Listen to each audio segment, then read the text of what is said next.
কেমন আছো তুমি? কে আপনি? এত সহজে আমাকে ভুলে গেছো তুমি? ফালতু কথা বাদ দেন। কে আপনি সেটা বলেন। এত তাড়াতাড়ি ভুলে যাবা কোনোদিন ভাবি নাই আমি। আজব তো। কে আপনি? এত তাড়াতাড়ি সবকিছু ভুলে গেছেন? কে আপনি? পরিচয় দিবেন নাকি ব্লক মারবো? এক সময় একটু কথা বলার জন্য কত পাগল ছিলেন, আর এখন ব্লক করার জন্য পাগল হয়ে গেছেন। বাহ। সরি, আপনার কোথাও ভুল হচ্ছে।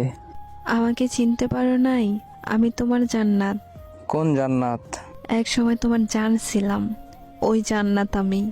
সে তো অনেক আগেই মরে গেছে আমার কাছে। এত তাড়াতাড়ি মাটি দিয়ে দিলে আমাকে। সেও আমাকে জিন্দা লাশ বানিয়ে দিয়ে গেছে। পরিস্থিতির কারণে সেটা হয়েছিল, আর কিছুই না। সবাই এই কথা বলেই ছেড়ে যায়। পরিস্থিতি তো একটা বাহানা। আমি কোনো বাহানা করি নাই, সব সত্যি।